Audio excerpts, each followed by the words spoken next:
रंगट productions प्रस्तुत करता है सचिन शाह कृत, गौरव नाइक लिखित, मिहिर शुक्ला एंड पारस बाबरिया दिग्दर्शित राजपथ राजपथ राजपथ।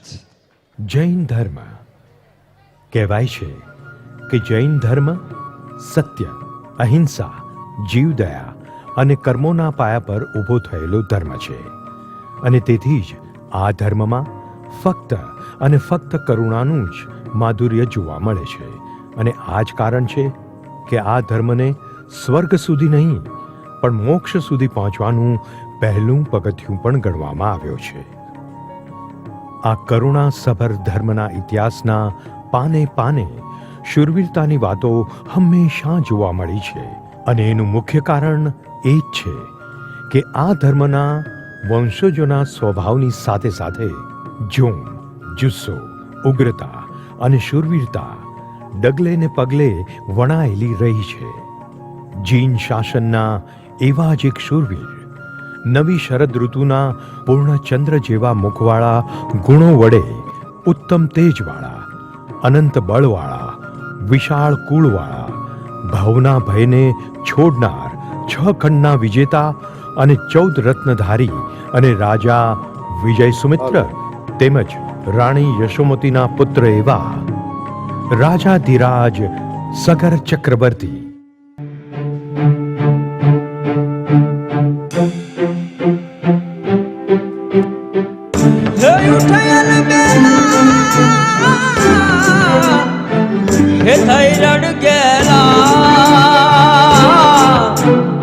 चढ़े अकेला रण जंगे हे काट पीदेला सूर भरेला हे देव दीदेला है संगे समंदर छकेला मर्द बनेला सौनी पहला वैर करे धर धर्म निधरवा पर दुख हरवा हे मरद मरवा આ એ જ બીજા ચક્રવર્તી હતા જેમણે સ્વપ્નમાં એ કલ્પના નહોતી કરી કે જીવનની ફક્ત એક ઘટના એમના જીવનને સંસારથી સંયમ સુધીના માર્ગ સુધી ખેંચી જશે અને એમનું નામ જીન શાસનના પ્રકરણમાં એક આગવું સ્થાન પામી લેશે. તો ચાલો હવે મોડું ના કરતા એમના જીવનમાં ડોકિયું કરીએ અને ઇતિહાસનું એ જ પાનું ઉથલાવીએ જેમાં જીન શાસનના આ વિરલાની ગાથા સુવર્ણ અક્ષરે લખાયેલી છે અને એ વીરન વિભૂતિ એટલે બીજું કોઈ નહીં પણ રાજાધિરાજ સગર ચક્રવર્તી.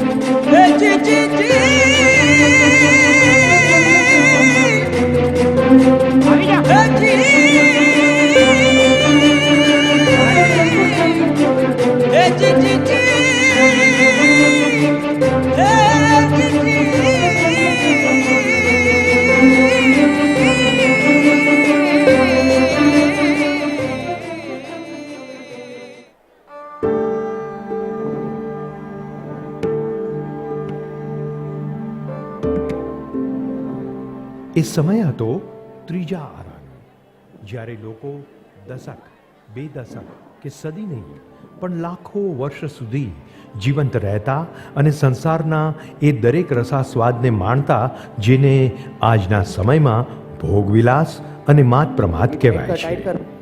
અને આ બધી વસ્તુથી ખુદ રાજા સગર ચક્રવર્તી પણ બાકાત નહોતા. અસંખ્ય રાણીઓના ભરથાર અને અતિ વૈભવશાળી જીવન જીવનારા આ ચક્રવર્તી પણ બધી જ રીતે પરિપૂર્ણ હતા અને કદાચ એ જ કારણસર તેઓ પણ સંસારની મોહમાયાને ઘણો લાંબો સમય સુધી વળગી રહ્યા. પણ હા, એ વાત પણ એટલી જ સાચી છે કે આવા ભોગવિલાસમાં રચ્યા પચ્યા હોવા છતાં પણ તેઓ ધર્મને કદી ભૂલ્યા નહોતા.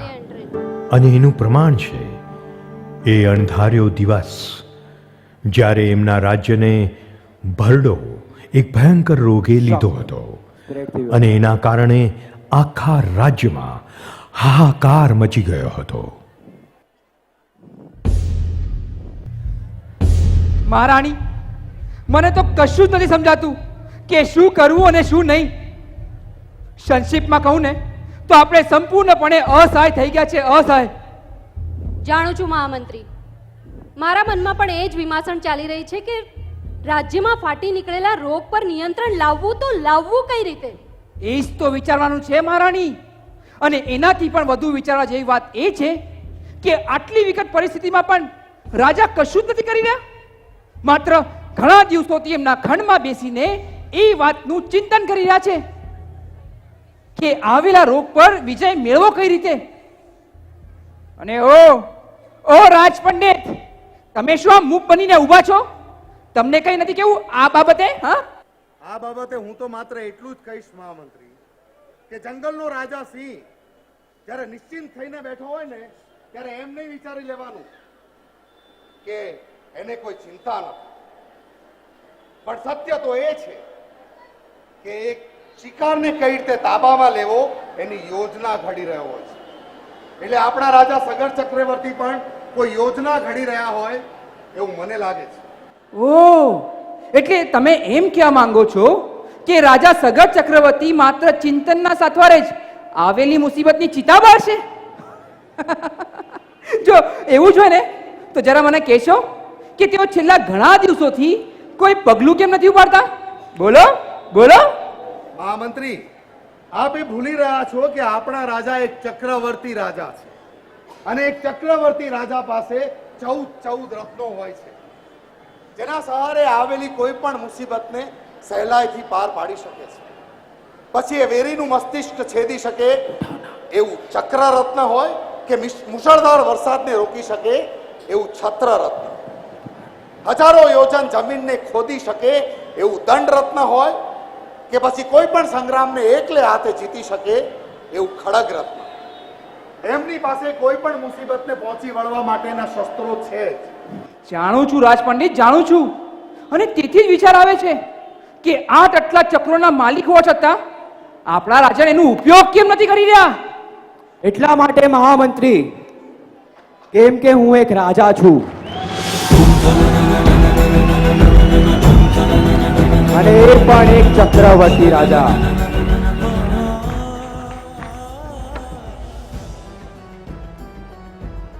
અને એક રાજા તરીકે હું એટલું તો જાણું જ છું કે ભિન્ન ભિન્ન શત્રુને પરાજિત કરવા ભિન્ન ભિન્ન ચાલની પડતી જ હોય છે.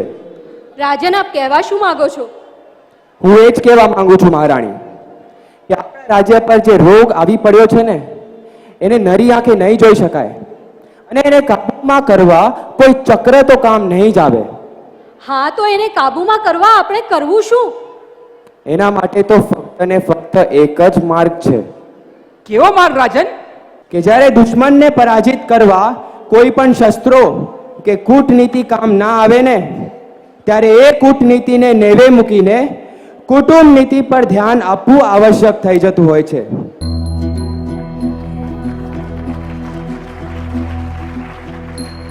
અને મને પણ હવે એ જ નીતિમાં રાજ્યની ભલાઈ દેખાઈ રહી છે. કુટુંબ નીતિમાં રાજ્યની ભલાઈ? અમે કઈ સમજ્યા નહીં રાજન. રાજ પંડિત, જો નહીં સમજાયું ને તો સમજવાનું મૂકી દો અને થઈ શકે તો આ કુળના વંશજોને સ્મરવાનું શરૂ કરી દો, કેમ કે એમના સ્મરણ પછી જ તમે મારી વાતને સમજી શકશો. પણ રાજન, રાજ્ય પર ફાટી નીકળેલા રોગને પૂર્વજો અને આપણા પૂર્વજો શું કરી શકશે? ના, તેઓ કશું નહીં કરી શકે. પણ હા, અમુક દિવસના ચિંતન પછી હું એટલું તો જાણી જ ગયો છું કે એમણે ચિંધેલા માર્ગને અનુસરીને જ આવેલી મુશ્કેલનું સમાધાન થશે. રાજન, આપ સાતામાં તો છો ને? અને અમને તો એ નથી સમજાતું કે તમે કયા માર્ગની વાત કરી રહ્યા છો? મહામંત્રી, હું એ માર્ગની વાત કરી રહ્યો છું જેના સહારે મારા ઇક્ષ્વાકુ કુળના વંશજોએ ફક્ત આ સંસાર પર જ નહીં પણ પોતાની ઈચ્છાઓ અને ઇન્દ્રિયો પર પણ વિજય મેળવ્યો હતો. અને તેથી જ મને લાગે છે કે આપણા રાજ્ય પર ત્રાટકેલી મુસીબત પણ એમના રસ્તે ચાલીને જ દૂર થશે. રાજન, કૃપા કરીને સંક્ષિપ્તમાં કહો કે આપ કહેવા શું માંગો છો? મહારાણી, હું એટલું જ કહેવા માંગુ છું કે આપણા કુળના વંશજ ઋષભદેવથી લઈને મારા ભ્રાતા અજીતનાથજીનું જો આપણે સ્મરણ કરીએ તો એ વાત ભલી ભાંતિ પુરવાર થાય છે કે શત્રુને પરાજિત કરવા હંમેશા શસ્ત્રો જ કામ નથી આવતા, પણ અમુક સમયે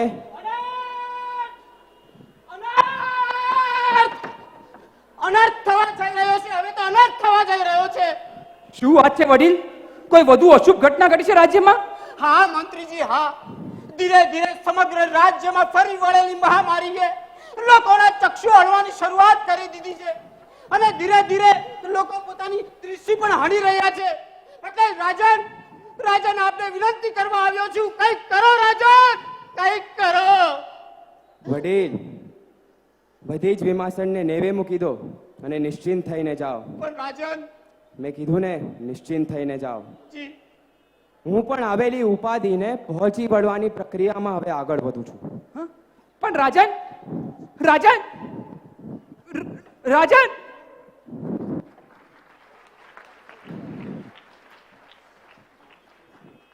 રાજ પંડિત, મને તો કશું જ નથી સમજાતું કે રાજન કરવા શું માંગે છે. જો કંઈ ન સમજાતું હોય ને તો વિચારવાનું છોડી દો મહામંત્રી.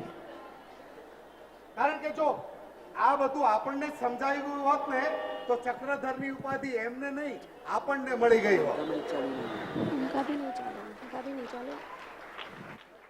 તમે સાચું કહી રહ્યા છો, પણ મને શું લાગે છે કે એમને અનેક રાજ્યના વેદોને તેડું પાઠવી દીધું છે અને તેથી જ એમને સંપૂર્ણ ધૈર્ય અને ખાતરીપૂર્વક આવેલા વડીલને સાથ આપી દીધી. આપને શું લાગે છે? ના મહામંત્રી, તમે જેવો વિચારો છો એવું કશું જ નથી. એવું નથી તો પછી છે શું? બદલાવ. લાવ. સંસારથી સંયમ સુધી જવાનો બદલાવ હું રાજા સગર ચક્રવર્તીમાં જોઈ રહ્યો છું. અને એથી જ એ પણ એમના ઇક્ષ્વાકુ કુળના વિરલાઓની જેમ ભક્તિના રંગે રંગાશે. ઓહ, બદલાવ. રાજ પંડિત, આપ શું મારી મશ્કરી કરી રહ્યા છો? અરે તમે એ ના ભૂલો કે રાજા સગર ચક્રવર્તી 60,000 પુત્રોના પિતા અને અસંખ્ય રાણીઓના ભરતાર છે. અને આવા સંસારી પુરુષ સંયમના માર્ગે જવાની ભૂલ તો ભૂલેથી પણ ના કરે. અને મને એ નથી સમજાતું કે તમે આવી વાત શું કામ કરી રહ્યા છો? આ વાત હું નથી કરી રહ્યો મહામંત્રી, આ તો રાજા સગર ચક્રવર્તીમાં આવેલો બદલાવ કહી રહ્યો છે. અને જો આપને મારી વાત પર વિશ્વાસ ન આવતો હોય ને તો જરા પીઠ પાછળ ફેરવીને જુઓ.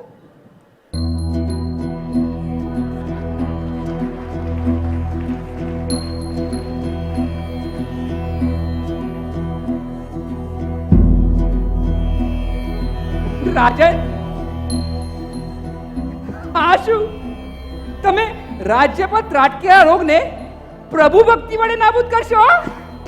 હા મંત્રી મહોદય, કેમ કે જ્યારે કોઈ પણ પરિસ્થિતિ સામે પાથ પીડવામાં શક્તિ નબળી પડે છે ને ત્યારે ભક્તિ જ વિજય અપાવે છે. અને આ જ વાત આ કુળના પૂર્વજોના ચિંતન પછી હું પણ માનતો થઈ ગયો છું. ના રાજન, ના. અરે એક ચક્રધરના મોઢે આવી સાધુ જેવી ભાષા ન શોભે.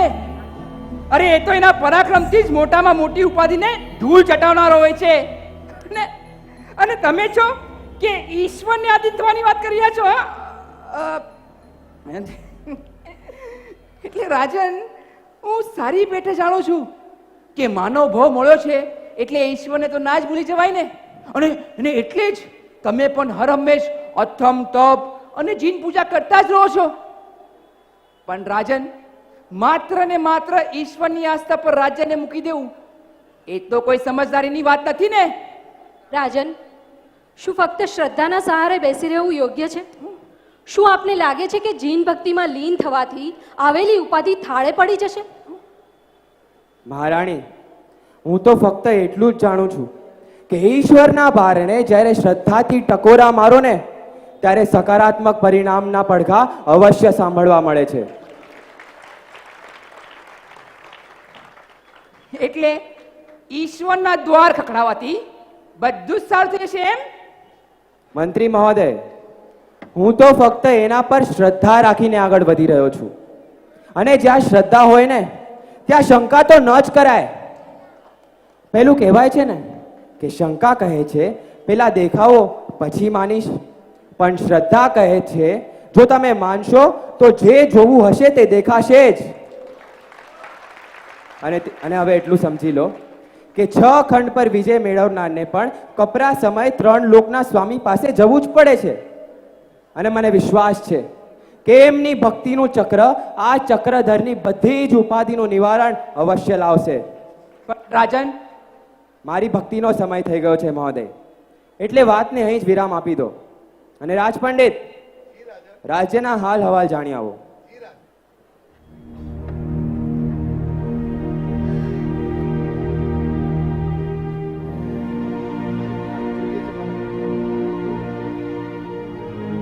ॐ नमो अरिहन्ताणम् ॐ नमो सिद्धाणम् ॐ नमो आयर्याणम् ॐ नमो उवज्झायाणम् नमो लोयसवसाहूणम्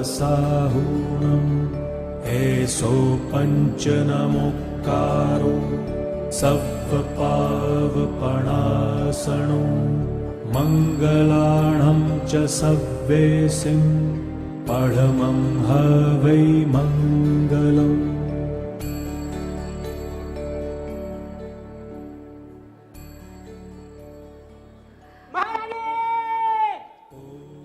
ચમત્કાર થઈ ગયો મહારાણી, ચમત્કાર થઈ ગયો. ધીરે ધીરે સમગ્ર રાજ્ય મહામારીના ત્રાસથી મુક્ત થઈ રહ્યું છે મહારાણી, મુક્ત થઈ રહ્યું છે. તમે સાચું કહો છો? જી મહારાણી. હા રાણી, આ વાતનો હું પણ સાક્ષી છું. આ વાતમાં કોઈ અતિશયોક્તિ નથી.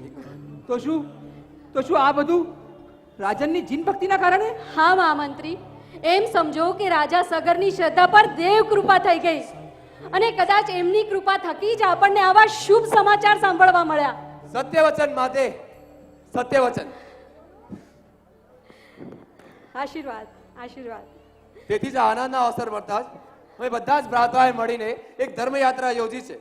ઉત્તમ, અતિ ઉત્તમ. તમે યાત્રાનો આરંભ ત્વરિત કરી દો પુત્ર. જી. અને રહી વાત આ નગરજનોના આનંદની, તો એમના હર્ષોલ્લાસ માટે તો આજે આખું નગર શણગારવામાં આવશે. ઢોલ, નગારા ને મૃદંગના તાલે આખું નગર હર્ષની એક અલૌકિક ઉજવણી કરશે. રાજા સગર ચક્રવર્તીનો જય! રાજા સગર ચક્રવર્તીનો જય! રાજા સગર ચક્રવર્તીનો જય!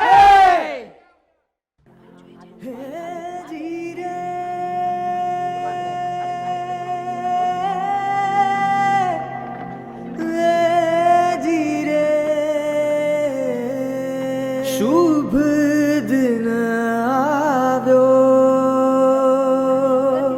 શુભ દિન આવ્યો મારા વાલા.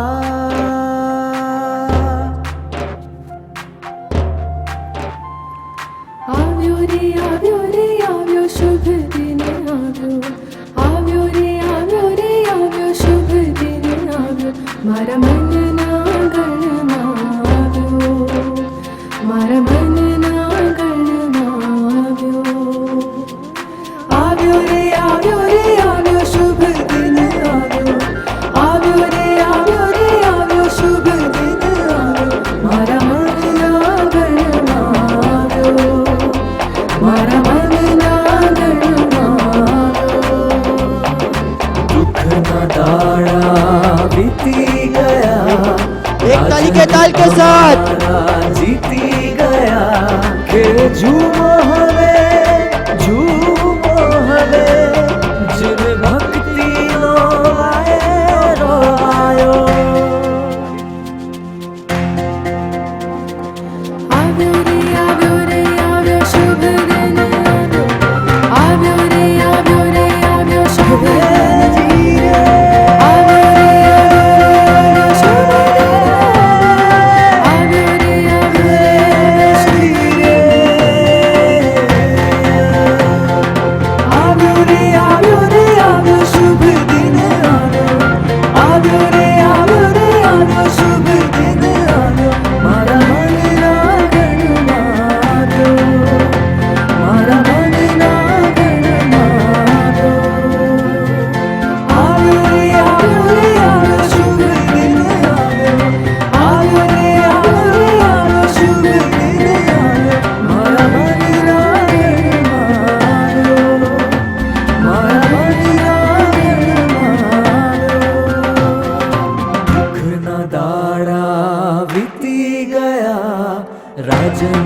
મારા જીતી ગયા કે ઝૂમો હવે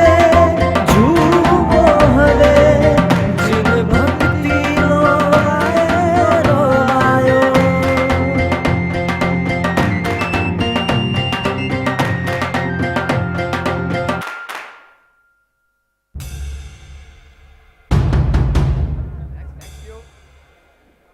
વાહ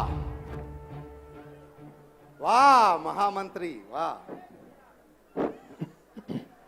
અંતે તો જે હું ધારી રહ્યો છું એ જ બધું થવા જઈ રહ્યું છે. એટલે તમે કેવા શું માંગો છો? કેમ આપે જોયું નહીં? આપણા રાજા સગર ચક્રવર્તીની જીન ભક્તિને કારણે જ આખું નગર ફરીથી આનંદી એક લહેરમાં પ્રસરી ગયું. અને હવે એટલે જ હું ચોક્કસપણે માનતો થઈ ગયો છું કે ઇક્ષ્વાકુ કુળની નિરંતર ચાલી આવતી પ્રવજ્યાની પરંપરાને પણ આપણા રાજા સગર ચક્રવર્તી અવશ્ય આગળ વધારશે. શું શું બોલા તમે? રાજન અને પ્રવજ્યા ગ્રહણ કરશે, એ પણ ચક્રવર્તી રાજા? હે ઈશ્વર, હવે તમે જ અમને કઈ સમજાવો. હા બોલો બોલો, કોને સમજાવવાના છે? તમે કોણ? હું ઈશ્વરલાલ. તમે મને બોલાવ્યો ને? બેસો બેસો, ત્યાં આવી ગયા. હું ઈશ્વરલાલ. અરે મેં ઉપર બેસેલા ઈશ્વરને યાદ કર્યા છે, તમને નહીં. ઊભા નહીં થતા અને પગ નીચે રાખો. અને રાજ પંડિત, રાજ પંડિત, હવે તમે મારી વાત છે ને કાન ખોલીને સાંભળી લો કે રાજા સગર ચક્રવર્તી ક્યારે પણ સંયમના માર્ગે તો નહીં જ ચાલી શકે. અને જાણો છો શું કામ? શું કામ? કેમ કે રાજા સગર ચક્રવર્તી એક એવા રાજા છે જેમનું હૃદય વાંસથી બનેલા તીર જેવું છે. બસ અને અહીં. તમે એ ના ભૂલો કે એ તીરમાં ક્યારે કરુણાનો ભાવ તો ન જ જન્મી શકે. મહામંત્રી, આપ અહીંયા જ ભૂલ કરી રહ્યા છો. કારણ કે વાંસ જેવા એ હૃદયમાં જ્યારે ભક્તિ રસનું પોલાણ સર્જાશે ને ત્યારે વાંસને વાંસલીનું સ્વરૂપ ધારણ કરતા વાર નહીં લાગે. અને જ્યારે એવું બનશે ત્યારે એ હૃદય હંમેશને માટે વીર રસનો મોહ છોડીને ફક્ત ભક્તિ રસના જ સૂર રેલાવશે. એટલે તમે મારી વાત નહીં માનો એમ ને? ના, કદાપી નહીં માનો? કદાપી નહીં. પાક્કું નહીં માનો? ચોક્કસ નહીં માનો. હે ઈશ્વર, હા બોલો. તમે પાછા બોલ્યા. તમે ફરી પાછા ભૂલી ગયા. હું ઈશ્વરલાલ. એ ભગવાન, એ મારા મોટા ભાઈ. અરે તમે પણ મને આમની જેમ ગાંડો કરી મૂકશો. જાઓ બેસો, ત્યાં બેસો અને ઉભા રહો. પેલા તમે મને કહેશો કે તમે છો કોણ? ઈશ્વરલાલ. અરે હું એમ પૂછું છું, અહીંયા શું કામ આવ્યા છો? હું મગધ નરેશ કુમારદેવનો સેવક છું ને અહીં અમારા માનીતા પ્રધાન શ્રી શ્રી શ્રી શ્રી શ્રી વિશ્વામિત્રજીની સાથે આવ્યો છું. ઓ, પ્રધાન સાથે આવ્યા છો? હાજી. પણ પ્રધાનને રાજનનું શું કામ પડ્યું? મહામંત્રી, આપ તો જાણતા જ હશો કે એક બાપ માટે દુનિયાનું સૌથી મોટું ચિંતાનું કારણ પોતાની પુત્રીના વિવાહ હોય છે. આભાર, પણ હમણાં મારો વિવાહનો કોઈ વિચાર નથી. હા મહામંત્રી, હા, તમારી ઉંમર પણ નથી. અમારા માનીતા પ્રધાન વિશ્વામિત્રજીની દીકરીએ યૌવનના પગથિયે પગ મૂકી દીધો છે અને તેથી જ અમારા માનીતા પ્રધાન પોતાની દીકરીને આપના રાજનની અર્ધાંગીની બનાવવા માટે આતુર બન્યા છે. રાજન? હા શું બોલ્યા? વિવાહનો પ્રસ્તાવ એ પણ રાજા સગર ચક્રવર્તી સામે? હા, અને તેઓ કોઈ પણ કાળે પોતાની દીકરીને આપના રાજનની અર્ધાંગીની બનાવવા માંગે છે અને તેથી જ તેઓ વહેલી પરોઢથી રાજમહેલના દ્વાર પાસે પોતાની દીકરી સાથે બેસીને ચક્રવર્તીની આવવાની રાહ જોઈ રહ્યા છે. વાહ વાહ, શું વાત કરી છે તમે. તમે બેસો બેસો, જાઓ. અરે નીચે નહીં, નીચે નહીં, આસન પર બેસો. હા, અને પગ ચડાવી દો. રાજ પંડિત, તમે સાંભળ્યું? સાંભળ્યું ને તમે? એટલે હવે મારે તમને વધુ સફાઈ આપવાની કોઈ જરૂર નથી. સફાઈ? કેવી સફાઈ? હા, જો આવેલી સુંદરીનો લગ્ન પ્રસ્તાવ ચક્રવર્તી સ્વીકારી લેશે ને તો પછી તો એ વાતમાં કોઈ બેમત નહીં રહે. કે રાજા સગર ચક્રવર્તી ક્યારે અને કદાપી ધર્મચક્રી તો નહીં જ બની શકે. અને અને આ જ વાત એ વાતની પણ ખાતરી આપી દેશે કે તેઓ સંસારની મોહ માયાને હંમેશા વળગીને જ રહેશે. એટલે શું આપ એમ કહેવા માંગો છો કે 6 ખંડના રાજા એવા સગર ચક્રવર્તીને એક સુંદરીની સુંદરતા પીગળાવી દેશે? એ તો હજુ મને નથી ખબર, પણ હા જો એવું થશે ને તો તમારો ભ્રમ અવશ્ય ભાંગી જશે. ના પ્રધાન ના, મૂકી દો. તમારી હટ હવે નેવે મૂકી દો. અને થઈ શકે તો તમારી દીકરી માટે કોઈ ઠેકાણું શોધી લો. કેમ કે જેવું તમે ઈચ્છો છો એ તો શક્ય જ નથી. પણ કેમ રાજન, કેમ શક્ય નથી? કારણ કે સંસારના સુખ દુઃખમાં સાથ અને સહકાર આપે એવી અનેકો નેક રાણીઓનો હું સ્વામી છું. એમની સાથે અનંત ખુશ પણ છું. તેથી અન્ય એક વિવાહનો તો પ્રશ્ન જ ઊભો નથી થતો. પણ રાજન, એ જ રાણીઓમાં જો મારી દીકરીને સ્થાન મળી જાય તો આપને ક્ષતિ શું છે? પ્રધાન, મને તો સમજાતું નથી આપ આવો બાળક જેવો હઠાગ્રહ શું કામ કરી રહ્યા છો? અરે આપ તો એવી રીતે ચિંતિત થઈ રહ્યા છો જાણે આપની પુત્રીને મારા ઉપરાંત બીજો કોઈ રાજા મળશે જ નહીં. મળશે રાજન, અવશ્ય મળશે. પણ આપ જેવો પરાક્રમી રાજા કદાપી નહીં મળે, કદાપી નહીં. કે જે બીજા રાજાઓની જેમ માખણમાં નહીં પણ પાષાણમાં લીસોટા પાડવાનું સામર્થ્ય ધરાવે છે અને પોતાના દિવ્ય તીરની થાકથી સમગ્ર બ્રહ્માંડને પોતાના ચરણોમાં ઝુકાવવાની ક્ષમતા રાખે છે. આપ કહેવા શું માંગો છો પ્રધાન? હું એ જ કહેવા માંગુ છું રાજ પંડિત કે 12 યોજન સમુદ્ર ઓળંગવા છતાંય જેમનું બાણ જરા સરખું ડગમગતું ના હોય અને ગજરાજ પર આરૂઢ થતાની સાથે જ અન્ય રાજ્યના રાજાઓ હવે શું થશે ની બીકે ધ્રુજી ઉઠતા હોય એવા વિરલા અને પરાક્રમી રાજા આ પૃથ્વીલોક પર ફક્ત ને ફક્ત આ જ હશે. પણ પ્રધાન, આટલી અતિશયોક્તિ ભરેલી પ્રશંસા ના કરો. ના રાજન, આ જરાય અતિશયોક્તિ નથી. આ તો પ્રજા પાસેથી સાંભળેલા એ પ્રમાણ છે જે ચારે દિશામાં ગાજી રહ્યા છે. અને એટલું જ નહીં, લોકો તો ત્યાં સુધી કહી રહ્યા છે કે જેમ તોફાની સમીર પોતાના માર્ગમાં આવતા બધા જ વૃક્ષને ઉખાડી ફેંકે છે એવી જ રીતે આપ પણ આપના શત્રુઓને ઉખાડી ફેંકવાનું અદ્ભુત સામર્થ્ય ધરાવો છો. અને રાજન, સાથે સૂર્ય જેમ ઘુવડને આંખના પલકારમાં અંધ કરી નાખે છે એવી જ રીતે આપે પણ અનેક રાજ્યના રાજાઓના અહમને એટલી હદે હદ કરી નાખ્યા છે કે એમને આજ સુધી તમારી સામે આંખ ઉઠાવીને જોવાની હિંમત સુદ્ધા નથી કરી. અને તેથી જ રાજન, તેથી જ મારી દીકરીના ભરતાર તરીકે હું આપ જેવા વિરલાની કલ્પના કરતો હોઉં તેમાં ખોટું શું છે રાજન? બસ આટલું જ કહીશ કે શક્ય હોય તો આ વિવાહ માટે હામી ભરી દો. હવે થશે રાજનની ખરી કસોટી. તમે જોજો ને, રાજન ચોક્કસ હામી ભરી દેશે. જોજો. ના પ્રધાન, રાજા સગર એકવાર નનૈયો ભણી દે છે ને એ પછી તો એના શબ્દોમાં બદલાવ આવવાનો તો પ્રશ્ન જ ઊભો નથી થતો. અને તેથી જ હું નમ્રતાપૂર્વક આપનો પ્રસ્તાવ અસ્વીકાર કરું છું. પણ રાજન, પ્રધાન, મેં કહી દીધું એટલે કહી દીધું. હવે શું કહેશો મહામંત્રી મહોદય? માફી ચાહું છું રાજન, પણ જો આપની આજ્ઞા હોય તો હું આપની સામે એક અપરાધ કરવા માંગુ છું. અપરાધ? કેવો અપરાધ? આ પાલવને હટાવવાનો અપરાધ, કે જેથી આપ સમજી શકો કે આપ સમજદારીનું પગલું ભરી રહ્યા છો કે પછી કોઈ ભૂલ કરી રહ્યા છો.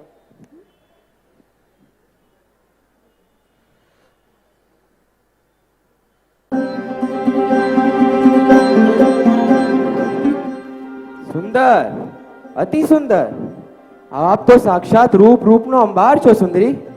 એમ કહીએ તો પણ અતિ નહીં કહેવાય કે તમારું રૂપ તો દિવ્ય છે, દિવ્ય, જેના પર જાય. જાણું છું રાજન, અને તેથી જ મારું આ દિવ્ય રૂપ પણ આપ જેવી એક દિવ્ય વિભૂતિની જરૂર રાખે છે. તેથી હું સ્વયં આપને પૂછવા માંગુ છું, શું આપ મારી સાથે લગ્ન કરશો?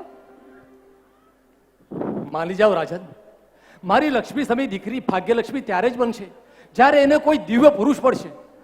શું કહો છો રાજન, છે તમને આ પ્રસ્તાવ મંજૂર? વડીલ, કોઈએ સાચું જ કહ્યું છે કે સ્ત્રીના રૂપથી હંમેશા બચીને જ રહેવું જોઈએ.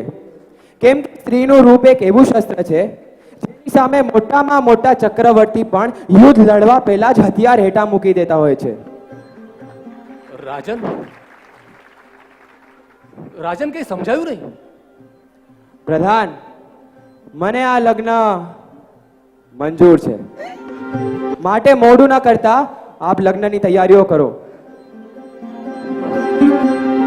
મહામંત્રી, આ વાતની જાણ આપ ઘડીએ જ મારી અને રાણીઓ અને પ્રજાજનોને કરી દો. જી મહારાજ. અને હા, એ વાત યાદ રહે કે લગ્ન તો ધામધૂમથી જ થવા જોઈએ. અવશ્ય મહારાજ, અવશ્ય.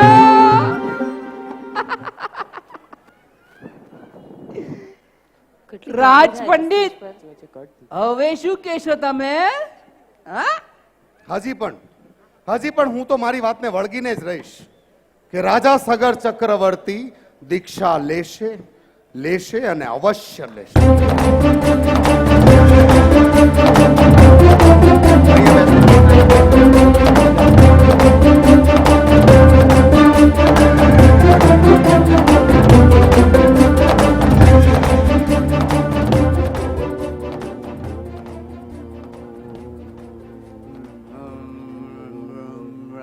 રામ બ્રો રામ રામ બ્રો રામ બ્રો ઓમ બ્રમ બ્રમ બ્રમ નમ બ્રમ બ્રમ. શું વાત છે મહામંત્રી? આપ આમ બાળક જેવી ચેષ્ટા શું કામ કરી રહ્યા છો? ના રાજ પંડિત, આ કોઈ ચેષ્ટા નથી. આ તો એક ખુશી છે જે હું મનોમન માણી રહ્યો છું. આપ શું કરી રહ્યા છો એ હું ભલી ભાંતિ સમજુ છું, પણ આપના મનમાં એક ગાંઠ અવશ્ય વાળી લેજો એમાં શું problem છે? થોડો અવાજ કે પેઢી દર પેઢી ચાલતી આવતી પ્રવજ્યાની પરંપરાને આપણા રાજા સગર ચક્રવર્તી પણ અવશ્ય આગળ વધારશે. એ પણ એમના ઇક્ષ્વાકુ કુળના વંશજોની જેમ દીક્ષા તો ગ્રહણ કરશે જ. ના રાજ પંડિત, ના, હું નથી માનતો. ભલે રાજા સગર ચક્રવર્તીના હૃદયમાં પૂર્વજોના સંસ્કાર વહેતા હોય, અરે પણ એ સંસ્કાર એટલા પણ પ્રબળ નથી કે તેઓ સંપૂર્ણપણે જીન ભક્તિ તરફ ઢળી જાય. અરે તમે જોજો ને, તેઓ સંસારની રાસલીલાને જીવનના છેલ્લા શ્વાસ સુધી મન ભરીને માણશે પણ ખરા અને ભોગવશે પણ ખરા. અને એનું પ્રત્યક્ષ ઉદાહરણ છે એમને હાલમાં જ કરેલા નવી રાણી સાથેના વિવાહ. એ જે હોય તે મહામંત્રી, હું તો માત્ર એટલું જ કહીશ કે જેમ શરીર પર પડેલું ચંદનનું એકમાત્ર ટીપું શરીરને સુગંધિત કરી મૂકે છે, એમ જ માણસના જીવનમાં આવતી એકમાત્ર અણધારી આફત માણસનું જીવન બદલી શકે છે.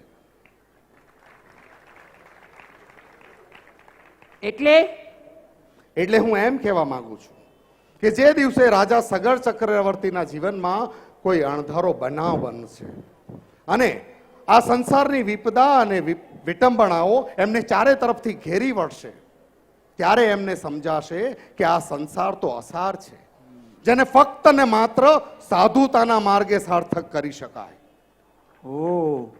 જો એવું જ છે ને, તો આપણે હવે જરા પણ મોડું ના કરવું જોઈએ અને આ વાતની કસોટી કરી જ લેવી જોઈએ કે રાજન સાધુતાના માર્ગે ચાલશે કે નહીં. કસોટી? કેવી કસોટી? અરે રાજ પંડિત, તમે એ ના ભૂલો કે તમે માયાજાળ અને મતિભ્રમની કળાના મહારથી છો અને હવે આ કળાનો ઉપયોગ કરવાનો સમય આવી ગયો છે. અર્થાત આપ એમ કહેવા માંગો છો કે હું મારી મતિભ્રમ અને માયાજાળની વિદ્યાથી રાજા સગર ચક્રવર્તીની સામે કોઈ એવું કરુણાસભર દ્રશ્ય ઊભું કરું જેના લીધે આપણને એ ખબર પડી શકે કે રાજા સગર ચક્રવર્તીમાં કરુણાનો ઉદય થાય છે કે નહીં, અને એ કરુણાના ઉદય પછી રાજા સગર ચક્રવર્તી સંયમના માર્ગે જાય છે કે નહીં, એમ જ ને? હા, હવે સમજ્યા. અને આપણી વચ્ચે ચાલતી દલીલનું પણ પરિણામ આમાં અવશ્ય આવી જશે.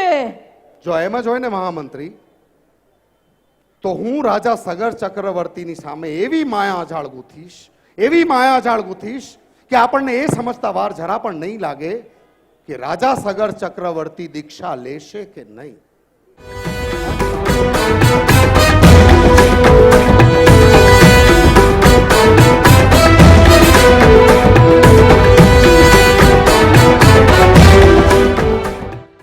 ભગવાન પર ભરોસો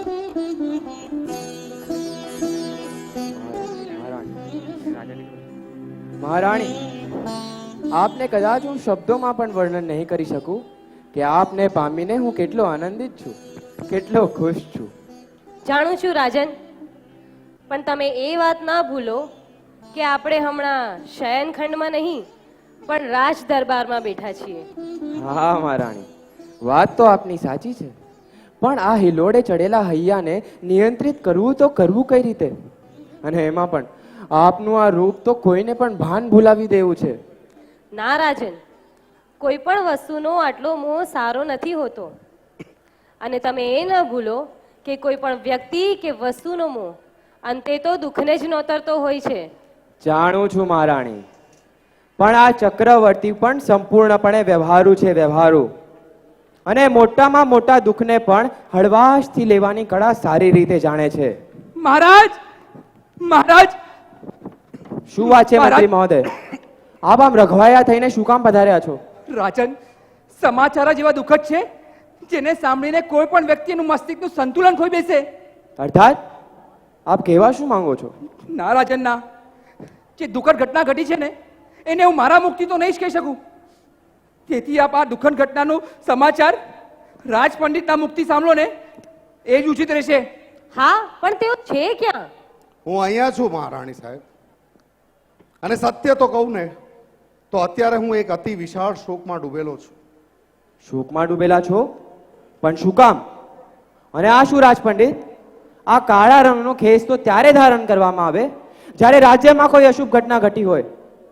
તો શું આપણા રાજ્યમાં ના ના, આપણા રાજ્યમાં હજી સુધી તો કઈ અશુભ નથી થયું, પણ ભરત ક્ષેત્રના અમુક રાજ્યમાં જે હાહાકાર મચ્યો છે ને એને શબ્દોમાં વર્ણન કરવું તો મુશ્કેલ જ છે. પણ એવું તે શું થયું છે ભરત ક્ષેત્રના રાજ્યમાં? મહારાજ, જેમ ભૂખ્યું થયેલું ગીધ પોતાના શિકારનો પ્રાણ લેવા આતુર બને છે ને, બસ એ જ રીતે દક્ષિણ દિશા તરફનો મહાસાગર લોકોના જીવ લેવા ગાંડો તૂર બન્યો છે. રાજ પંડિત, આમ ગોળ ગોળ વાત ના કરો અને અબ ઘડીએ જ મને દેખાડો કે શું થઈ રહ્યું છે આસપાસના રાજ્યમાં. ભલે રાજન, હું હમણાં જ મારી માયાજાળની વિદ્યાથી એ મહાસાગરનું રૌદ્ર સ્વરૂપ આપને દેખાડું છું, જેણે નિર્દયતાની બધી જ સીમાઓ વટાવી દીધી છે. ઓમ કાળ વિદ્યાય નમઃ, ઓમ કાળ વિદ્યાય નમઃ, ઓમ કાળ વિદ્યાય નમઃ.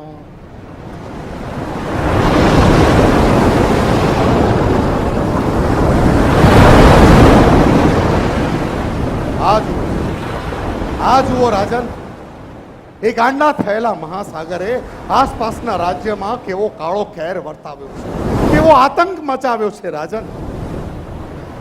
અરે એ મહાસાગરને લીધે લોકોના ખેતરો જ નહીં, પણ ખેતરો, ગામના ગામો પણ ડૂબી ગયા છે. લોકોને ખાવાના પણ સાંસા થઈ ગયા છે.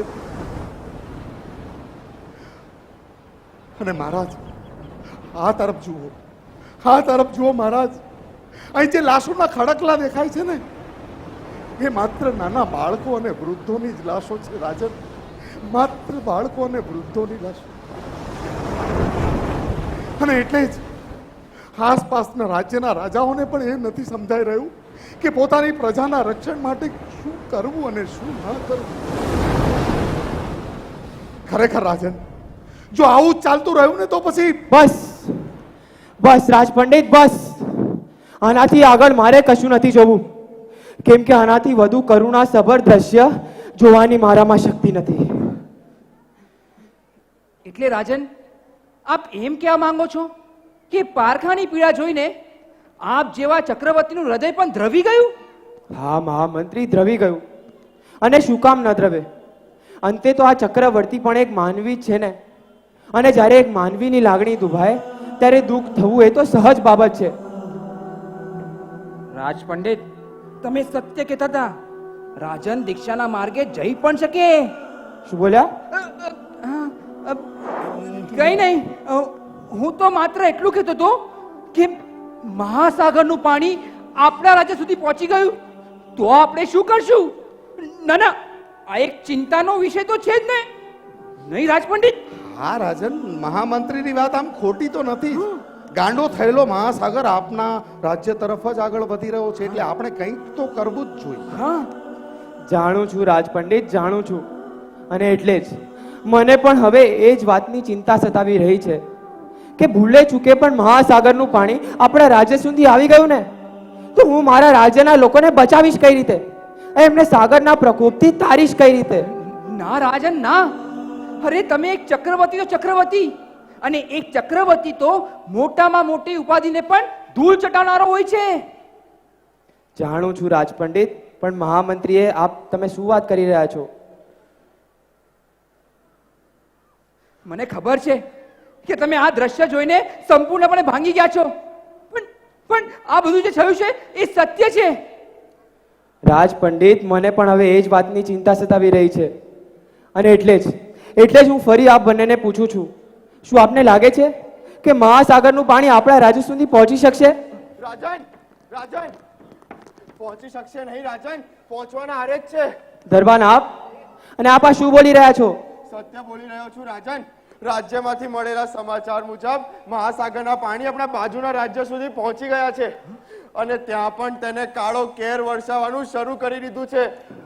ના મહોદય ના, તો હવે આપ મારા રાજ્યમાં પણ ખાના ખરાબી સર્જાશે, લોકોના આક્રંદ સંભળાશે. ના, આવું કદાપી ન થઈ શકે. હે ભગવાન, હવે તમે જ કહો કે મારે શું કરવું?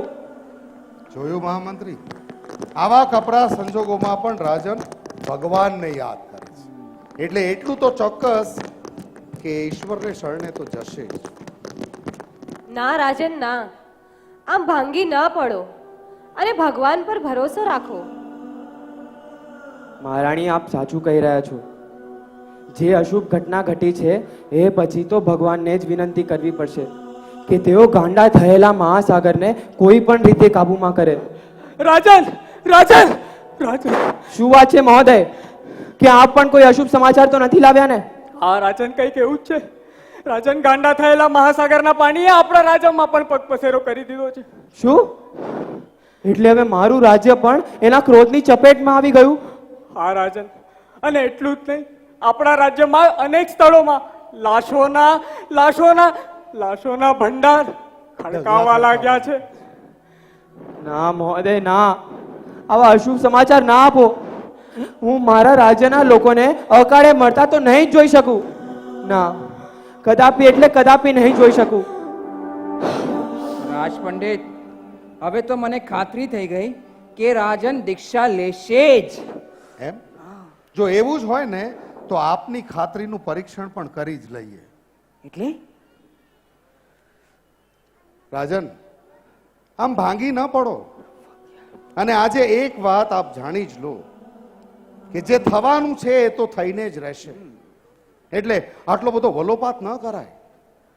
અને રહી વાત આપની, તો હું જાણું છું કે આપની રગોમાં ઇક્ષ્વાકુ કુળનું કરુણાસભર રક્ત વહે છે, એટલે આપનું આમ દુખી થવું એ સ્વાભાવિક છે.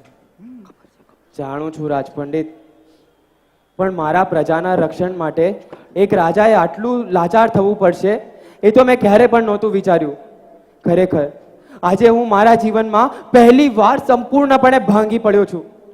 મને મારા પૂર્વજોની એક વાત યાદ આવી રહી છે. કઈ વાત રાજન? એ જ વાત કે જીવનમાં બધે જ દુઃખ અને યાતનાની છાયા પથરાયેલી છે, જેનાથી કોઈ એટલે કોઈનું પણ બચવું મુશ્કેલ છે. પછી એ મારા જેવો એક ચક્રવર્તી પણ કેમ ના હોય? એટલે રાજન, શું અમે એમ માની લઈએ કે આપ પણ આપના ઇક્ષ્વાકુ કુળના વંશજોની જેમ આ સંસાર ત્યાગની ગાંઠ વાળી ચૂક્યા છો? આ દુનિયાવી દુઃખો અને યાતનાઓએ આપને પણ જીવનનો સાચો સાર દેખાડી દીધો છે. હા હા, એવું જ છે. બાકી આપણા રાજા નામ ભાંગી શકે ખરા? નક્કી એમના હૈયે ઊભા થયેલા કરુણાના ભાવે જ એમને ભાંગ્યા છે. ના ના મંત્રી મહોદય, આપ આ શું બોલી રહ્યા છો? અરે આ તો સંસાર છે, સંસાર, જ્યાં સકારાત્મક અને નકારાત્મક તબક્કાઓ તો આવ્યા જ કરે. એના માટે સાધુ તો ન જ બની જવાય ને. અને તમે એ કેમ ભૂલો છો કે હું એક ચક્રવર્તી છું? ચક્રવર્તી અને એક ચક્રવર્તી એકવાર ભાંગી શકે પણ એના ભૂક્કા તો ન જ થઈ શકે.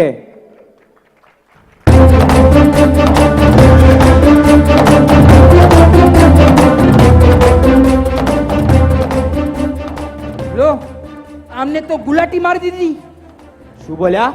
હા નહીં રાજન, મહામંત્રી એમ કહેવા માંગે છે કે આવી વિપદા જોઈને આપને આપની લાગણીઓ પર અંકુશ રાખવું થોડું અઘરું થયું હશે, નહીં? ના મંત્રી મહોદય, ના રાજ પંડિત, આપ જેવું વિચારી રહ્યા છો એવું કશું જ નથી. કેમ કે હું એક ચક્રવર્તી છું અને આ ચક્રવર્તી સારી પેઠે જાણે છે કે સંસારમાં આવ્યા છીએ તો હૈયાને પથ્થર સમૂહ તો બનાવવું જ પડે. અને જ્યારે હૈયાને પથ્થર સમૂહ બનાવી દઈએ ત્યારે સંસારની કોઈ પણ અશુભ ઘટના દિલ પર હાવી તો ન જ થઈ શકે. અને અંત તો હું એટલું જ કહીશ કે સંસારના સંતાપો કદી એ માણસને નડતા નથી જે લાગણીઓના સાગરમાં વધુ સમય તરતા નથી. એટલે જ કહું છું, તૈયાર થઈ જાઓ એ મહાસાગર સામે બાછ ભીડવા માટે. અને ચાલો. ના રાજન, ક્યાંય જવાની જરૂર નથી. હવે સમય આવી ગયો છે આ વાતનો ખુલાસો કરવાનો. ખુલાસો? હા, એવો રાજન. ખુલાસો? અત્યાર સુધી આપે જે કંઈ જોયું, જે કંઈ સાંભળ્યું, એક માયાજાળ હતી. તમારા પંડિત દ્વારા ઊભી કરેલી માયાજાળ. આપા શું કહી રહ્યા છો? તેઓ સત્ય કહી રહ્યા છે રાણી સાહેબા.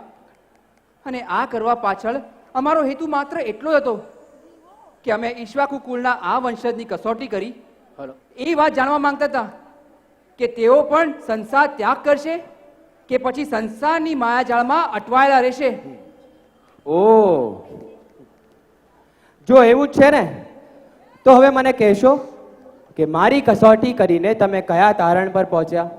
અને શું હું જાણી શકું કે હવે પછીનો મારા પ્રત્યેનો તમારો અભિપ્રાય શું છે?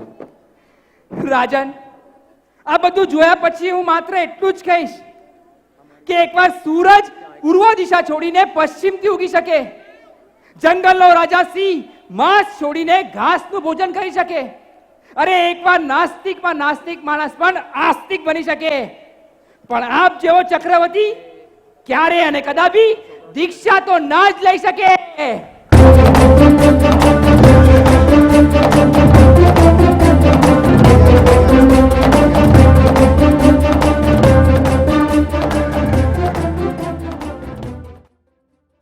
રાજ પંડિત, રાજ પંડિત, રાજ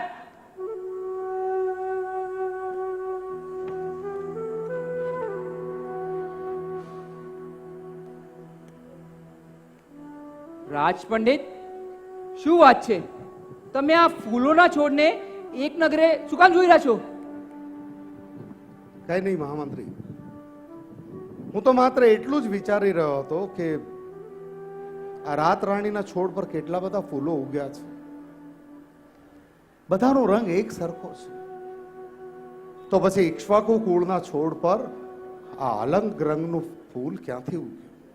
ઓહ, એટલે તમે રાજનની સંદર્ભમાં વાત કરી રહ્યા છો એમ ને? તો મહામંત્રી તરીકે રાજ પંડિત, હું તમને માત્ર એટલું જ કહીશ કે તમે ફૂલોના ઉદાહરણને છોડીને પાઘડીનું ઉદાહરણ લેશો ને તો તમને તમારા સવાલનો જવાબ અવશ્ય મળી જશે. પાઘડી? હા રાજ પંડિત, ઘણીવાર પિતાની પાઘડી પુત્રના માથે નથી બેસતી અને એ જ રીતે ઘણીવાર પુત્રની પાઘડી પિતાના માથે નથી બેસતી અને કદાચ એ જ રીતે પોતાના પૂર્વજોની પરંપરાની પાઘડી પહેરવામાં રાજા નિષ્ફળ રહ્યો એવું મને લાગે છે. કદાચ આપ સાચું કહી રહ્યા છો મહામંત્રી. અને હવે મને ચિંતા એ વાતની સતાવે છે કે રાજા સગર ચક્રવર્તીના 60,000 પુત્રો પણ જો રાજા સગર ચક્રવર્તી જેવી જ વિચારસરણી ધરાવતા હશે તો પછી ઈક્ષ્વાકુ કુળની પ્રવજ્યાની પરંપરાને આગળ કોણ વધારશે? આ સંસારમાં બધું જ શક્ય છે રાજ પંડિત, પણ હમણાં તો તેઓ ધર્મ યાત્રાએ ગયા છે એટલે એટલું તો નક્કી જ છે કે તેઓ ધર્મ વિરુદ્ધ આગળ તો છે જ ધર્મ. હા, એ તો છે જ. તો પછી હવે આપણે એ વાતની પણ ખાતરી કરી જ લેવી જોઈએ કે સગર ચક્રવર્તીના પુત્રો ઈશ્વરને કેટલા આધીન છે, ઈશ્વરમાં કેટલા ડૂબેલા છે. ઈશ્વર તરફનું એમનું આકર્ષણ જ આપણને એ વાતની સાબિતી આપી દેશે કે તેઓ ધર્મમાં કેટલા ગળા ડૂબ છે. તમે સત્ય કહેરા છો રાજપંડિત, તો હવે મોડું ના કરવું જોઈએ અને તમારી દિવ્ય દ્રષ્ટિથી જોઈ લો કે તેઓ છે ક્યાં અને શું કરી રહ્યા છે.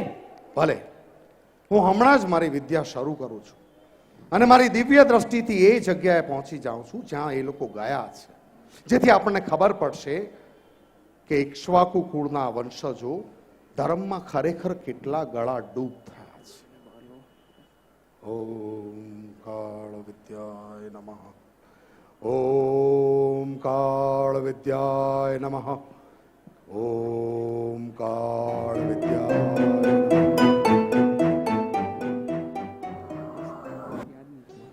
સેનાપતિ, આષ્ટાપદ પર્વત તો અતિ મનમોહક છે અને એમાં પણ અહીં નિર્માણ કરવામાં આવેલું આ શાશ્વત ચૈત્ય તો આંખ અને હૃદયને અનેરી ટાઢક આપે એવું અદ્ભુત છે.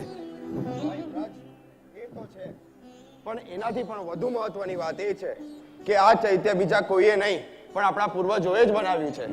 શું આ જિનાલય પાછળ મારા પિતા સગર ચક્રવર્તીના સંભાળના જોડાયેલા છે? હા, અને આપણા પૂર્વજોએ જ આવનારી પેઢીને ધર્મની શીતળતા મળતી રહે અને તેઓ ધર્મની મહત્તા સમજે એ જ હેતુથી આ ઉત્તમ જિનાલયનું નિર્માણ કર્યું હતું કે જ્યાં આવતાની સાથે ફક્ત માનવીઓ નહીં પણ પશુ પક્ષીઓ પણ આ અલૌકિક ધન્યતા અનુભવે. સેનાપતિ, સત્ય કહ્યું આપે. એ ગજબની પાવનતા છે આ ભૂમિમાં, આ જિનાલયમાં, અને આ ભૂમિના કણ કણ. અને આ શું, આ પગલા? આ એ ચક્રવર્તી ભાઈઓના પગલા છે જે આપણા પિતાની પહેલા ચક્રવર્તી થઈ ગયા હતા અને એ નિરાભિમાની પરાક્રમી ચક્રવર્તીનું નામ હતું રાજા ભરત ચક્રવર્તી અને તેથી જ તેઓના ભ્રાતાના પગલાને વંદન કરવું એ આપણું સૌ પહેલું કર્તવ્ય બને છે. આપ સાચું કહો છો સેનાપતિ, આ નિસ્વાર્થ પૂર્વજોને તો વંદન કરવું જ જોઈએ. તો ચાલો આ પાવન પગલાના આશીષ લઈએ.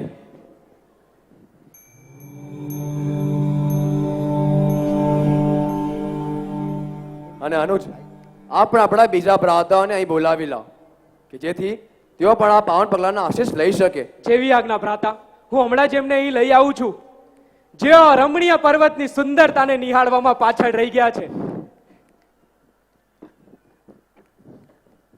શું વાત છે અનુજ? આપ ક્યાં વિચારમાં ખોવાઈ ગયા? ભ્રાતા, એક પ્રશ્ન મનમાં ઉછાળો મારી રહ્યો છે. પૂછો. આ જિનાલયની રક્ષા આપણા આરા સુધી તો થતી રહેશે, એમાં કોઈ જ બેમત નથી, પણ શું જ્યારે છઠ્ઠો આરો આવશે ત્યારે આ જિનાલય આ જ રીતે સુશોભિત અને અકબંધ રહેશે ખરું? અર્થાત અમે કંઈક સમજ્યા નહીં યુવરાજ. પણ હું મારા અનુજની વાત ભલી ભાંતિ સમજી ગયો છું.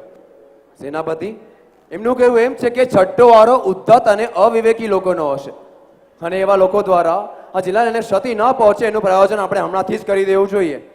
આપ એમ જ કહેવા માંગો છો ને અનુજ? જી ભ્રાતા, અને એટલા માટે જ આપણે બધા ભાઈ ભાંડુઓએ છઠ્ઠા આરાની વિટંબણાનું ધ્યાન રાખી કોઈક યોજના તો ઘડવી જ જોઈએ. જો એવું જ હોય ને અનુજ, તો આ જિનાલયની ભૌગોલિક રચના જોયા બાદ મારા મસ્તિષ્કમાં એક સરસ યોજના ઉછાળા મારી રહ્યું છે. કેવી યોજના છે અનુકુમાર? એ જ કે આ જિનાલયની આસપાસ આપણે એક ઊંડી ખીણનું નિર્માણ કરી દેવું જોઈએ કે જેથી છઠ્ઠા આરાના કોઈ પણ જીવ માટે આ જિનાલય સુધી પહોંચવું મુશ્કેલ થઈ જશે અને આ જિનાલયની રક્ષા આપોઆપ થઈ જશે. વાહ, આ તો બહુ જ સરસ યોજના છે ભ્રાતા. તો આપ આ કાર્ય અબઘડી શરૂ કરો, ત્યાં સુધી આપણા બીજા ભાઈઓને આ બધી વાત જણાવી પર્વતની બીજી બાજુનું ખોદકામ શરૂ કરાવું છું. જી. અને હા, દંડરત્ન પણ લેતો આવું.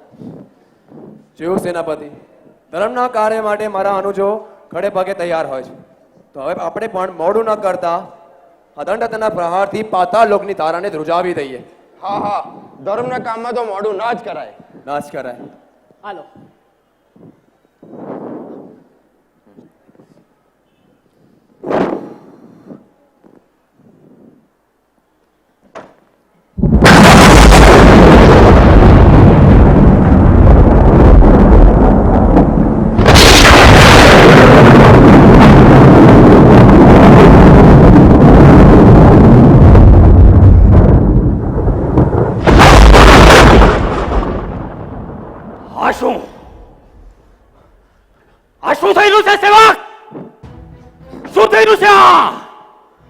મારું સિંહાસન આમ અચાનક ડોલવા કેમ લાગ્યું? મને પણ એ જ નથી સમજાઈ રહ્યું નાગેન્દ્ર કે આપણી નાગલોકની ધરા આમ અચાનક ધ્રુજવા કેમ લાગી? ક્યાંક કોઈ જગ્યાએ પોલાણ તો નથી આવી ગયું ને? ના સેવક ના, આ નાગલોકની ધરતી આમ પોલાણના કારણે તો નાશ ધ્રુજે. નક્કી નક્કી કંઈક તો અનર્થ થયેલું છે. બાકી આવું કંપન ને પણ આપણા નાગલોકમાં. જેવું જ હોય નાગેન્દ્ર તો હમણાં હું ચારે દિશામાં નજર ફેરવી લઉં છું એટલે અત્યારે જ ખબર પડી જશે કે શું છે. આપ બિરાજો.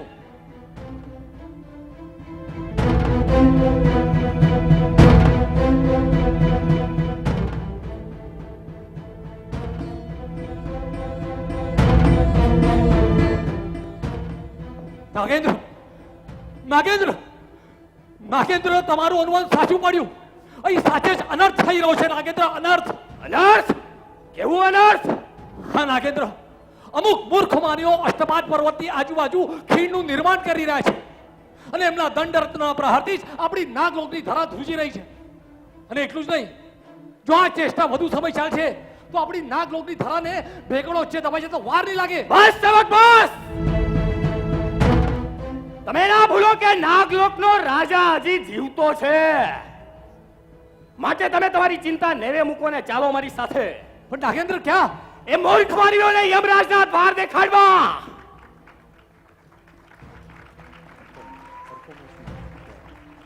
કેમ કે મારા શરીરમાં વંટોળની જેમ ભ્રમણ કરતું ક્રોધાગ્નિનું વિષ એમના પ્રાણનું તરસું થયું છે. ચાલો.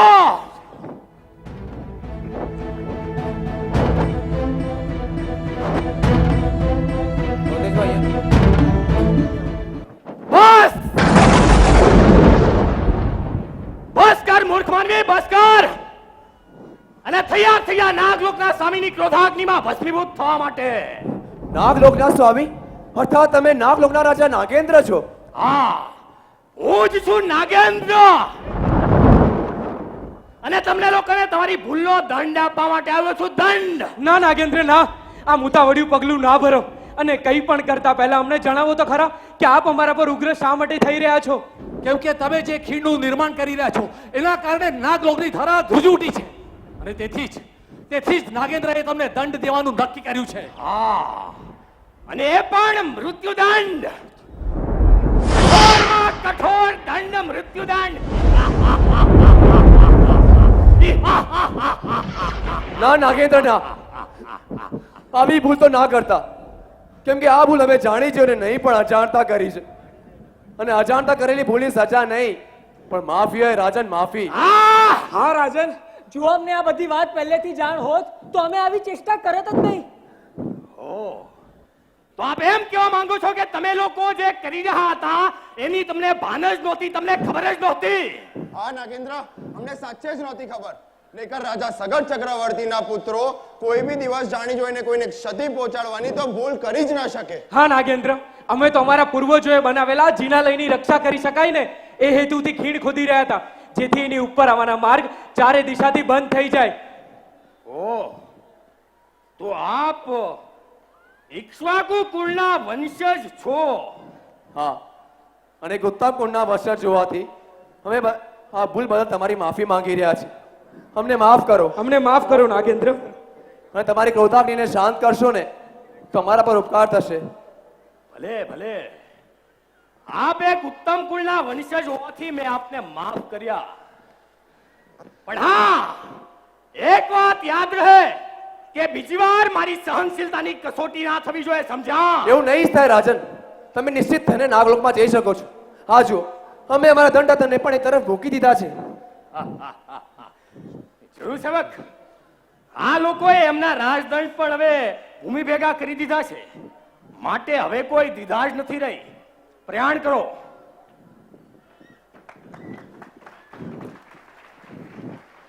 હાશ, અંતે નાગેન્દ્રની ક્રોધાગ્નિ શાંત થઈ. એક ક્ષણ માટે તો મને એવું પ્રતીત થતું હતું કે આપણું મૃત્યુ નિશ્ચિત છે. હા, કઈ એવી જ પ્રતીતિ મને પણ થઈ હતી. પણ કહેવાય છે ને કે ઈશ્વાકુનું નામ આપણા માટે ઢાલનું કામ કરી ગયું. હા યુવરાજ, એ તો છે. પણ હવે પ્રશ્ન એ ઊભો થાય છે કે આ જિનાલયના રક્ષણ માટે આપણે શું કરવું? પ્રશ્ન તો ઊભો છે જ, અને એની માટે આપણે કંઈક તો કરવું જ જોઈએ. પણ હા, મળી ગયો રસ્તો. રસ્તો? કેવો રસ્તો ભ્રાતા? એ જ કે નાગેન્દ્રએ આપણને ખીણ ખોદવાની ના પાડી છે, પણ ખીણ પુરાવાની ના નથી પાડી. અર્થાત એ જ કે આપણે ખીણની આસપાસ 1000 યોજન જેટલી ઊંડી ખીણનું નિર્માણ કરી ચૂક્યા છીએ અને આપણે એનો જ ફાયદો ઉપાડવો જોઈએ. કેવો ફાયદો જાનુકુમાર? સેનાપતિ, આ ગંગાના તટને તોડીને એમાં ગંગાનું પાણી ભરી દઈએ કે જેથી છઠ્ઠારાના કોઈ પણ જીવ માટે આ જિલ્લાને પાર કરીને આવવા મુશ્કેલ થઈ જશે અને આ જિલ્લાની રક્ષા આપોઆપ થઈ જશે. ઉત્તમ ભ્રાતા, આપને તો ઉત્તમ યુક્તિ સૂજી છે. હવે મોડું ના કરતા દંડ રત્નનો પ્રહાર કરી ગંગાનો તટ તોડી જ નાખો. શુભ કામમાં વિલંબ ના હોવો જોઈએ. હા ભ્રાતા, વિલંબ ના જોવો જોઈએ.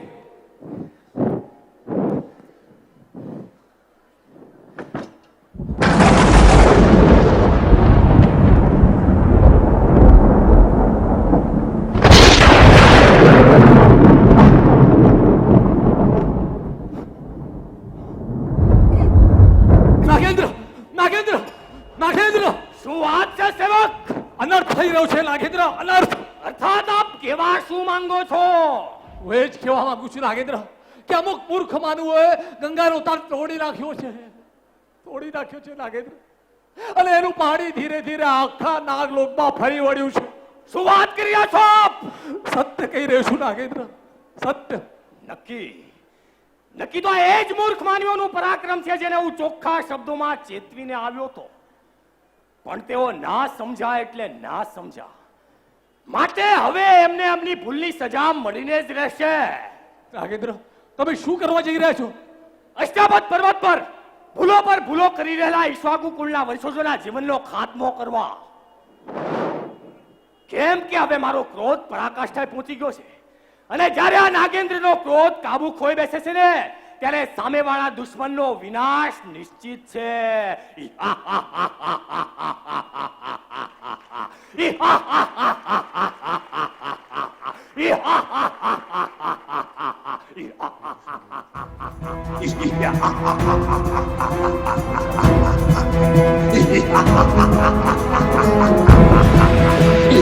તમારી ક્રોધાગ્નિને શાંત કરો. અમને નહીં મારો નાગરાજ, અમને નહીં મારો, અમને નહીં મારો.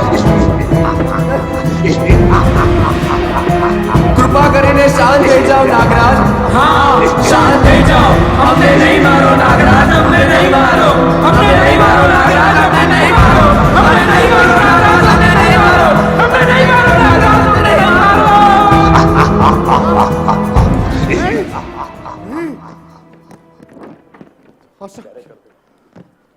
અકલ્પનીય, અસંભવિત. હે પરમેશ્વર, આ તમે શું જોઈ લીધું?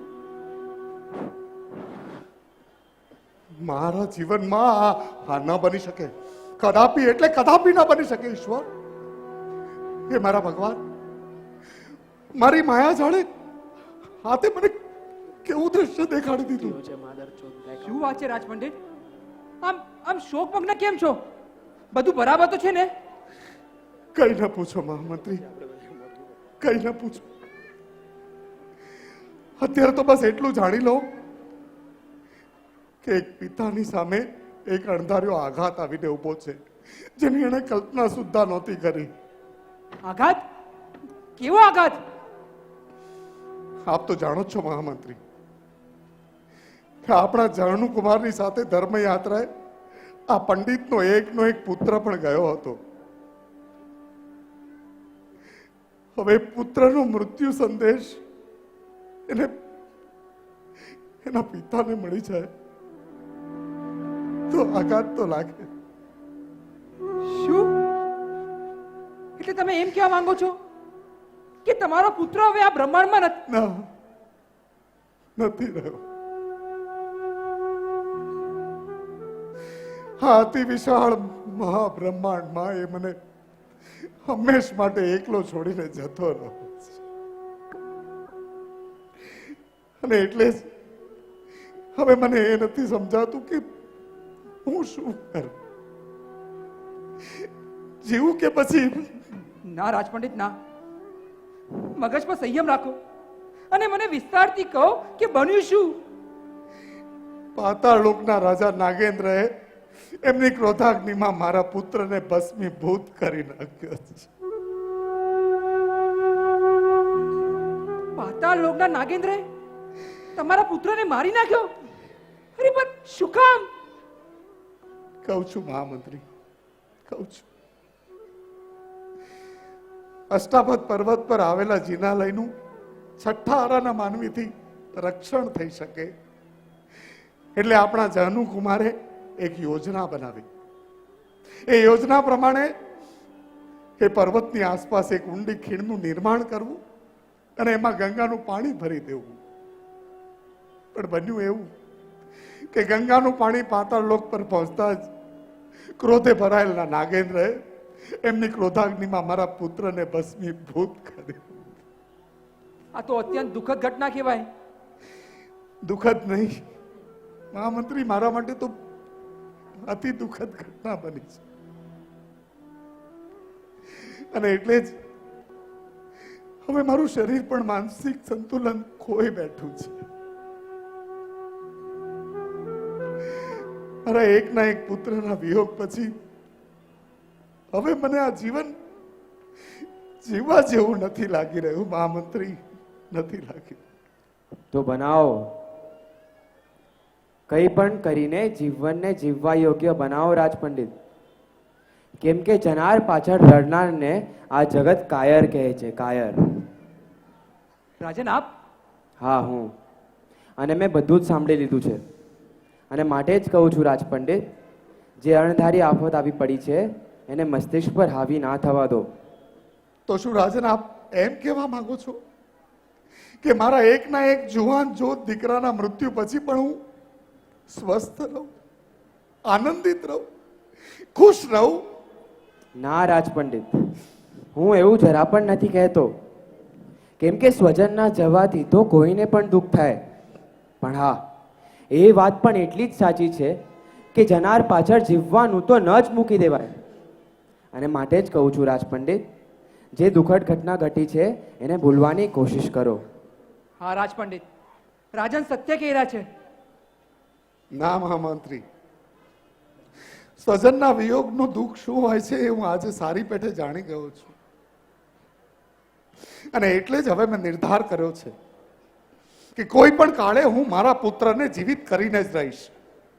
હા તમે શું બોલી રહ્યા છો રાજ પંડિત? અરે મરનારનું જીવિત થવું તો અશક્ય છે, અશક્ય. ના રાજન, જો આપણે પ્રયત્ન કરીએ તો કશું જ અશક્ય નથી.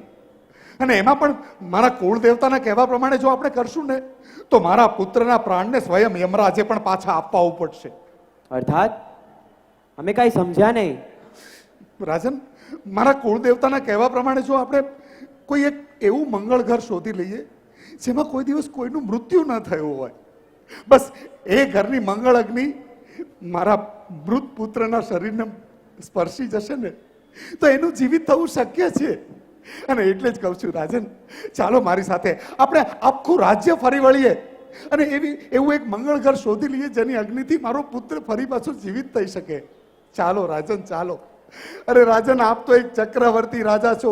જો આપ સાથે આવશો ને તો આવું મંગળ ઘર શોધતા વાર નહીં લાગે. ચાલો રાજન, ચાલો. આ તમે કેવી મૂર્ખતાભરી વાત કરી રહ્યા છો રાજ પંડિત.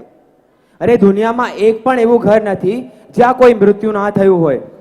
પછી એ તમારું ઘર હોય કે મારું, મૃત્યુના વિલાપ તો દરેકના ઘરમાં જોવા જ મળ્યા છે. અને તમે સમજતા કેમ નથી?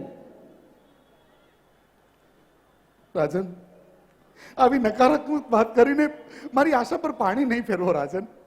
હવે સમયનો વધારે વ્યય નહીં કરતા ચાલો મારી સાથે, ચાલો રાજન.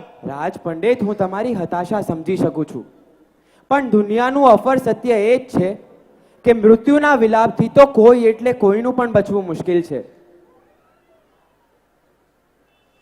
હા રાજ પંડિત, રાજનની વાત સમજો અને સ્વયં પર કાબુ રાખો. રાજ પંડિત, તમે કેમ ભૂલો છો કે કાળ તો સર્વભક્ષી અને સર્વભેદી છે, જેની સામે થવું કોઈ એટલે કોઈનું પણ ગજુ નથી. હા, સ્વયં પર કાબુ રાખો રાજ પંડિત. ભલે મહામંત્રી, જો આપ કહો છો તો હું સ્વયં પર કાબુ કરી લઉં છું. પણ હા, એની સામે રાજને પણ મારા એક પ્રશ્નનો ઉત્તર તો આપવો જ પડશે. પ્રશ્ન? કેવો પ્રશ્ન? એ જ કે જે ઘટના મારી સાથે ઘટી છે એ શું આપની સાથે પણ ઘટી હોત તો શું આપ સ્વયં પર કાબુ રાખી શક્યા હોત રાજન? રાજ પંડિત, આ તમે શું બોલી રહ્યા છો? જે આપે સાંભળ્યું મહામંત્રી, અને એટલે હવે હું ફરીવાર પૂછવા માંગુ છું રાજન, જે ઘટના મારી સાથે ઘટી છે એ આપની સાથે ઘટી હોત તો શું આપ સ્વયં પર કાબુ રાખી શક્યા હોત રાજન? બોલો રાજન, બોલો. શું આવા સમયે પણ આપ સ્વસ્થ રહી શક્યા હોત રાજન? જવાબ આપો રાજન, જવાબ આપો. અવશ્ય અવશ્ય રહ્યો હોત, કેમ કે હું મારી લાગણીને કાબુ કરવાની કળા સારી રીતે જાણું છું. એમ? તો પછી થઈ જાવ તૈયાર આપની એ કળાનું પરીક્ષણ કરવા. એટલે અમે કઈ સમજ્યા નહીં. હા મંત્રી, અત્યાર સુધી હું જે કંઈ બોલ્યો ને એ ખોટું બોલ્યો હતો. સત્ય તો એ છે કે નાગલોકના રાજા નાગેન્દ્રની ક્રોધાગ્નિથી મારો પુત્ર નહીં પણ આમના પુત્રો ભસ્મીભૂત થયા છે, અને એ પણ એક બે નહીં, પૂરા 60,000. રાજ પંડિત, આ તમે શું બોલી રહ્યા છો? સત્ય કહી રહ્યો છું રાજન, સત્ય. અને જો મારી વાત પર વિશ્વાસ ન આવતો હોય ને તો જુઓ, જુઓ આ તરફ રાજન, જુઓ કે ખરેખર એ વખતે શું બન્યું હતું. જુઓ રાજન, અને એ બધું બન્યા પછીની હવે શું સ્થિતિ છે એ પણ જુઓ રાજન. જુઓ રાજન, જુઓ, જુઓ એ કરુણા સભર દ્રશ્ય જુઓ રાજન.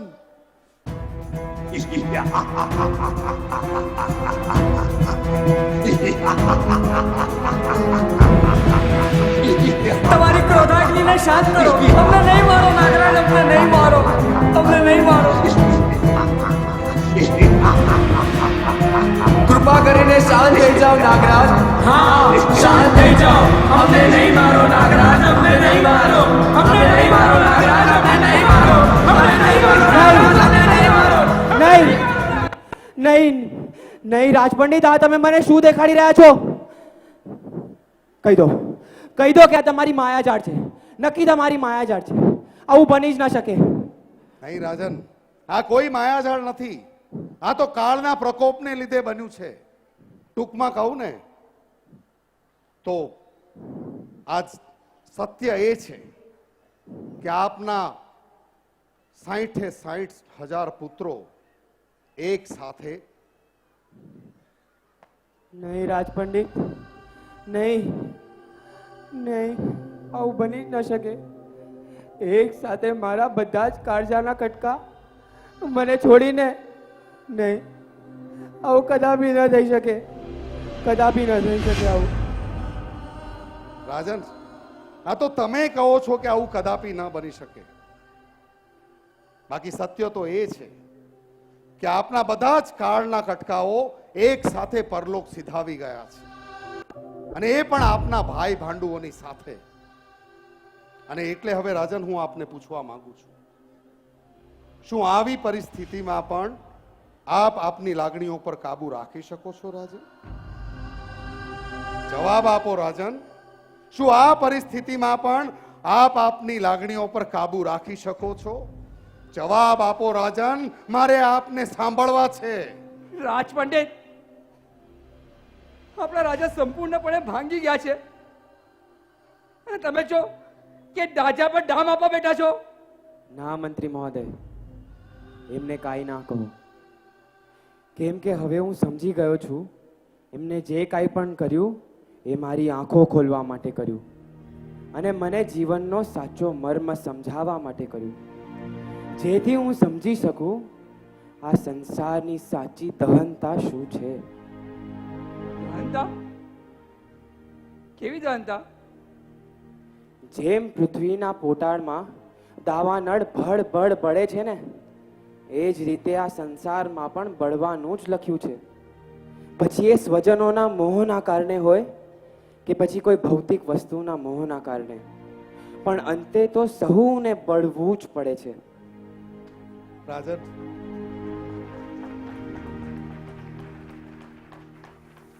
રાજન, આપનું હૈયું દુભાવવાનો મારો કોઈ હેતુ નહોતો.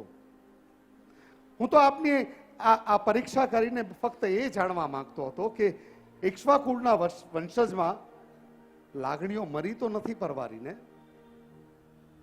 રાજન? બાકી આપ સાથે જે કંઈ ઘટ્યું છે એનું દુઃખ તો મને પણ એટલું જ છે. એટલે જો બની શકે તો મને માફ કરજો રાજન, માફ કરજો. ના મંત્રી મહોદય, તમારે માફી માંગવાની કશીય જરૂર નથી, કેમ કે તમે તો મને જીવનનો સાર સમજાવ્યો છે, એટલે તમે તો આભારને હકદાર છો, આભારને.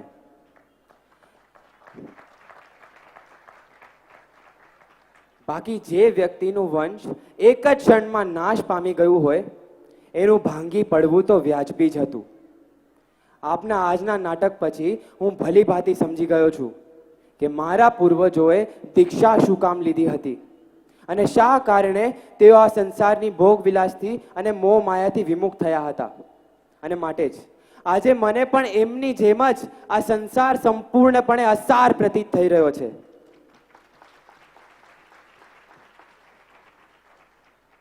સંસાર સંપૂર્ણપણે અસાર પ્રતીત થઈ રહ્યો છે? હા મંત્રી મહોદય, આજની આ ઘટનાએ મને સમજાવી દીધું છે કે જીવનમાં દરેક માનવનું અસ્ત નિશ્ચિત છે.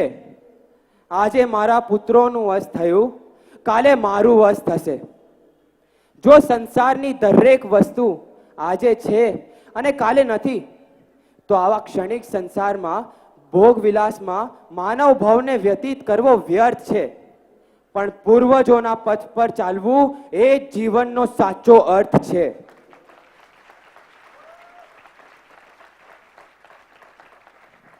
પથ? કેવો પથ?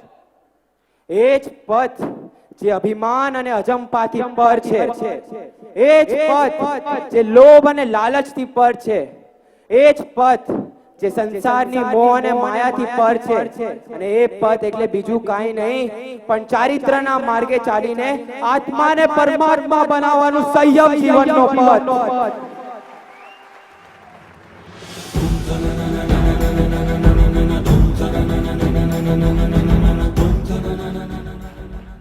મારા ઇક્ષ્વાકુ કુળના બધા જ રાજાઓનો આ જ ધર્મ છે, આ જ અંતિમ લક્ષ્ય છે.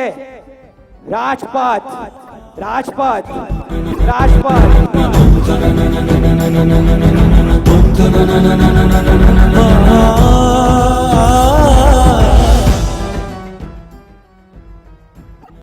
ના રાજન, ના. અરે આપ જેવા ચક્રવર્તી દીક્ષા ના લઈ શકે. અને તમે એ તો વિચારો કે તમારી પછી આ રાજ્ય કોણ સંભાળશે? ભગીરથ, મારો પૌત્ર ભગીરથ સંભાળશે આ રાજ્યને. એક તરફ એનો રાજ્ય અભિષેક થશે અને બીજી તરફ મારો દીક્ષા અભિષેક.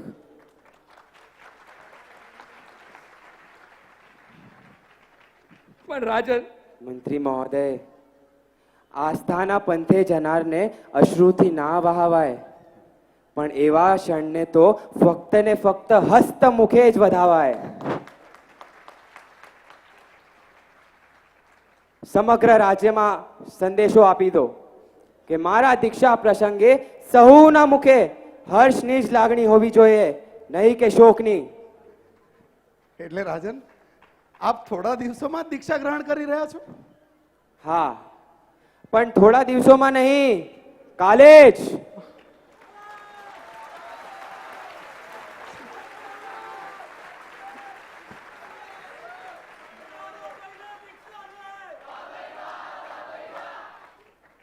એ પહેલા હું આ સંસાર, ક્ષણિક સંસારનો હસ્તમુખે ત્યાગ કરું છું અને આ રત્નો અને આભૂષણોની મોહ માયાથી મુક્ત થઈને દીક્ષા દિવસ પહેલા જ વર્ષીદાનની શરૂઆત કરું છું.